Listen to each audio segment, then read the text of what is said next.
Hi friends, ಎಲ್ಲರಿಗೂ Shobha Bhat cooking ಚಾನಲ್ಗೆ ಸ್ವಾಗತ. ಯಾರೆಲ್ಲ ವಿಡಿಯೋನ ಸಬ್ಸ್ಕ್ರೈಬ್ ಮಾಡದೆ ವಿಡಿಯೋ ನೋಡ್ತಾ ಇದ್ದೀರೋ ದಯವಿಟ್ಟು ಸಬ್ಸ್ಕ್ರೈಬ್ ಮಾಡಿಕೊಂಡು ಸಪೋರ್ಟ್ ಮಾಡಿ.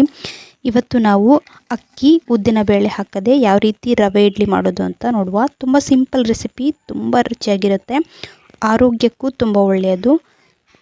ಡಯಟ್ ಮಾಡೋರಿಗೆ ಒಳ್ಳೆ ರೆಸಿಪಿ ಇದು. ಅನ್ನ ತಿನ್ನಲ್ಲ, ಹಾಗೆ ಪ್ರೋಟೀನ್ ಬೇಕು, ತರಕಾರಿ ತಿನ್ನಬೇಕು ಅನ್ನೋರು ಈ ರೆಸಿಪಿನ ಟ್ರೈ ಮಾಡಿ. ನಾನಿಲ್ಲಿ 1 ಲೋಟದಷ್ಟು ಉಪ್ಪಿಟ್ಟಿನ ರವೆ ಅಥವಾ ಗೋಧಿ ರವೆನ ತೊಗೊಂಡಿದ್ದೇನೆ. ಸ್ವಲ್ಪ ಮೊಸರನ್ನ ಹಾಕ್ಕೊಳ್ಳಿ, ಸ್ವಲ್ಪ ಅಡಿಗೆ ಸೋಡಾ, ರುಚಿಗೆ ತಕ್ಕಷ್ಟು ಉಪ್ಪು ಹಾಕಿ ಒಂದು ಮಿಕ್ಸಿ ಜಾರಿಗೆ ಖಾರಕ್ಕೆ ಬೇಕಾದ 2 ಹಸಿಮೆಣಸು, ಸ್ವಲ್ಪ ಕೊತ್ತಂಬರಿ ಸೊಪ್ಪು, ಉಪ್ಪು ಹಾಕಿ ಬೇಯಿಸಿರುವಂತಹ ರಾಜ್ಮಾ ಕಾಳು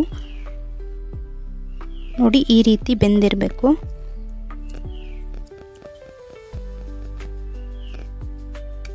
ರಾಜ್ಮಾ ಕಾಳನ್ನು ಮಿಕ್ಸಿ ಜಾರಿಗೆ ಹಾಕ್ಕೊಳ್ತಾ ಇದ್ದೇನೆ. ನಾನಿಲ್ಲಿ ಸ್ವಲ್ಪ ಕಾಳನ್ನು ಹಾಕ್ಕೊಂಡಿದ್ದೇನೆ. ಇಡ್ಲಿ ಹಿಟ್ಟು ಸ್ವಲ್ಪ ಇದ್ದರೆ ಸ್ವಲ್ಪ ಕಾಳನ್ನು ಹಾಕ್ಕೊಳ್ಳಿ, ತುಂಬ ಹಿಟ್ಟಿದ್ರೆ ಸ್ವಲ್ಪ ಹೆಚ್ಚಾಗಿ ನೀವು ಕಾಳನ್ನು ಹಾಕ್ಕೊಳ್ಬೇಕಾಗುತ್ತೆ. ನೀರು ಹಾಕದೆ ತರಿಯಾಗಿ ರುಬ್ಕೊಳ್ಳಿ. ಇಷ್ಟು ರುಬ್ಬಿದರೆ ಸಾಕು. ರುಬ್ಬಿದ ಕಾಳನ್ನು ಉಪ್ಪಿಟ್ಟಿನ ರವೆ ಹಾಗೆ ಮೊಸರು ಇರುವ ಮಿಶ್ರಣದ ಪಾತ್ರೆಗೆ ಹಾಕ್ಕೊಳ್ತಾ ಇದ್ದೇನೆ.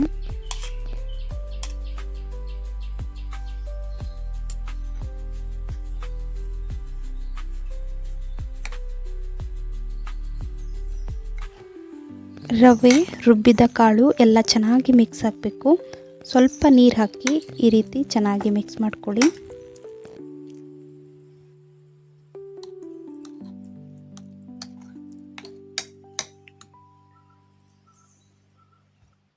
ಇಡ್ಲಿ ಪ್ಲೇಟಿಗೆ ಎಣ್ಣೆ ಅಥವಾ ತುಪ್ಪ ಹಾಕಿ, ತುಪ್ಪ ಎಲ್ಲ ಕಡೆ ಆಗುವ ಹಾಗೆ ಪ್ಲೇಟಿಗೆ ಹಚ್ಚಿ.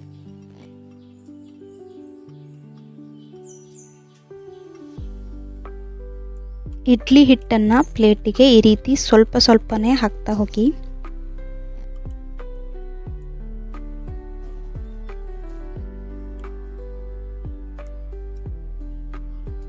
ಹಿಟ್ಟಿನ ಮಧ್ಯಭಾಗದಲ್ಲಿ ಹಸಿ ತರಕಾರಿ, ಜೋಳ, ಕ್ಯಾರೆಟ್, ಬೀನ್ಸನ್ನು ಹಾಕ್ತಾ ಇದ್ದೇನೆ. ನೀವು ಯಾವ ತರಕಾರಿ ಬೇಕಾದರೂ ಹಾಕ್ಕೊಳ್ಬೋದು.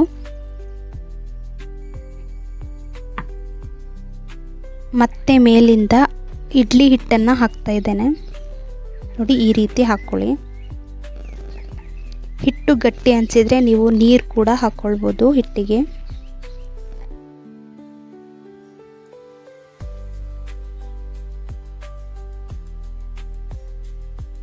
ಇನ್ನೊಂದು ರೀತಿಯಲ್ಲೂ ಕೂಡ ಇಡ್ಲಿನ ಮಾಡ್ಕೊಳ್ಬೋದು. 1 ಲೋಟದಷ್ಟು ಗೋಧಿ ರವೆ ಅಥವಾ ಉಪ್ಪಿಟ್ಟಿನ ರವೆ, ಸ್ವಲ್ಪ ಮೊಸರು,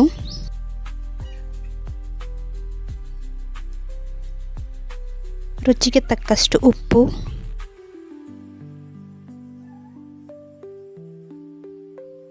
ಸ್ವಲ್ಪ ಅಡಿಗೆ ಸೋಡಾ,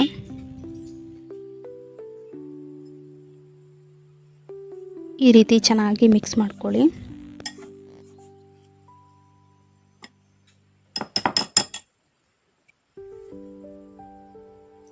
ಸ್ವಲ್ಪ ನೀರು ಸೇರಿಸಿ ಇಡ್ಲಿ ಹಿಟ್ಟಿನ ಹದಕ್ಕೆ ಹಿಟ್ಟನ್ನು ಮಿಕ್ಸ್ ಮಾಡ್ಕೊಳ್ಳಿ.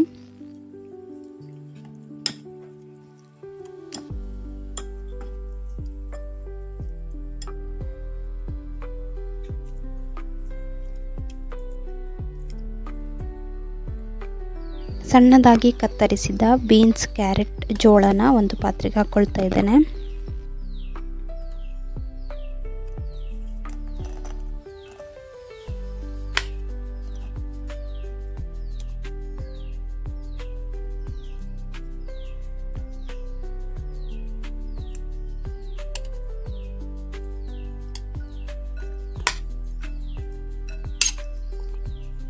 ಬೇಯಿಸಿದ ರಾಜ್ಮಾ ಕಾಳು, ಹಸಿಮೆಣಸು, ಕೊತ್ತಂಬರಿ ಸೊಪ್ಪು ಹಾಕಿ ರುಬ್ಬಿದ ಮಿಶ್ರಣವನ್ನು ಸೇರಿಸ್ಕೊಳ್ತಾ ಇದ್ದೇನೆ.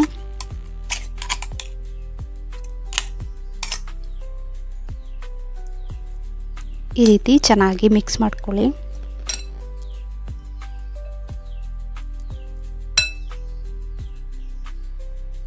ರವೆ ಎಲ್ಲ ನೆಂದು ಈ ರೀತಿ ಗಟ್ಟಿಯಾಗಿದೆ ಹಿಟ್ಟು.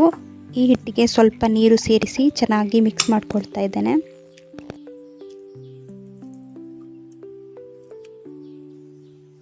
ತುಪ್ಪ ಅಥವಾ ಎಣ್ಣೆ ಹಚ್ಚಿದ ಇಡ್ಲಿ ಪ್ಲೇಟಿಗೆ ಈ ರೀತಿ ಇಡ್ಲಿ ಹಿಟ್ಟನ್ನು ಸ್ವಲ್ಪ ಸ್ವಲ್ಪನೇ ಹಾಕಿ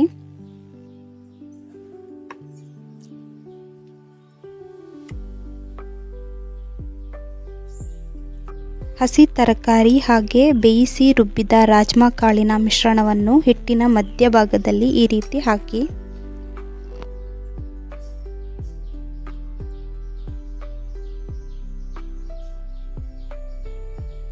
ಮತ್ತೆ ಇಡ್ಲಿ ಹಿಟ್ಟನ್ನು ಈ ರೀತಿ ಮೇಲಿಂದ ಹಾಕಿ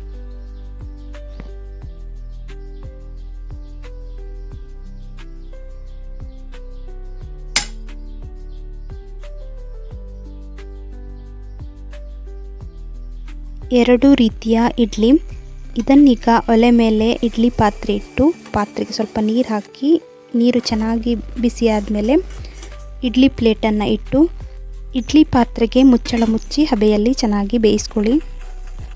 ಇಡ್ಲಿ ಈಗ ಚೆನ್ನಾಗಿ ಬೆಂದಿದೆ. ಇದನ್ನೀಗ ಕೆಳಗಿಳಿಸಿ ಇಡ್ಲಿ ಪ್ಲೇಟನ್ನು ಸ್ವಲ್ಪ ಸಮಯ ಹಾಗೆ ಇಡಿ. ತಣ್ಣಗಾದರೆ ಬೇಗ ತೆಗಿಲಿಕ್ಕೆ ಬರುತ್ತೆ ಇಡ್ಲಿ. ನೋಡಿ ಈ ರೀತಿ ತುಂಬ ಸಾಫ್ಟ್ ಆಗಿರುತ್ತೆ, ತುಂಬ ರುಚಿಯಾಗಿರುತ್ತೆ ಇಡ್ಲಿ. ನೋಡಿ ಈ ರೀತಿ ತೆಗಿಲಿಕ್ಕೆ ಸುಲಭವಾಗಿ ಬರುತ್ತೆ.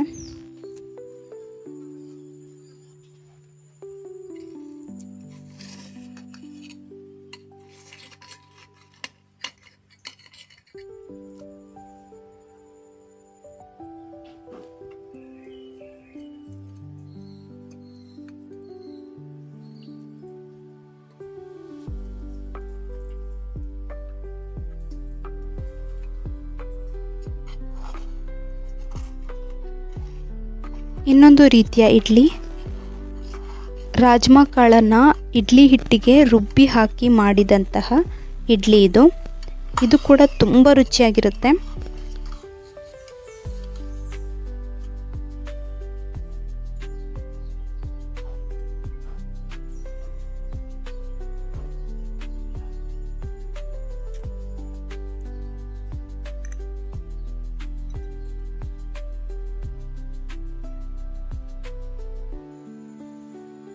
ನೋಡಿ ಎರಡು ರೀತಿಯ ಇಡ್ಲಿ ರೆಡಿಯಾಗಿದೆ. ನಿಮಗೆ ಯಾವುದು ಸುಲಭ ಅನಿಸುತ್ತೋ ಆ ಇಡ್ಲಿನ ಮಾಡ್ಕೊಳ್ಬೋದು. ಎರಡು ಇಡ್ಲಿನೂ ತುಂಬ ರುಚಿಯಾಗಿರುತ್ತೆ. ನೋಡ್ತಿರ್ಬೋದು ಎಷ್ಟು ಚೆನ್ನಾಗಿ ಬಂದಿದೆ ಅಂತ. ಸಾಫ್ಟ್ ಆಗಿರುತ್ತೆ ಹಾಗೆ ರುಚಿಯಾಗಿರುತ್ತೆ. ಈ ಇಡ್ಲಿಗೆ ತೆಂಗಿನಕಾಯಿ ಚಟ್ನಿ ತುಂಬ ರುಚಿಯಾಗಿರುತ್ತೆ. ಹೀಗೊಮ್ಮೆ ಟ್ರೈ ಮಾಡಿ. Thank you for watching.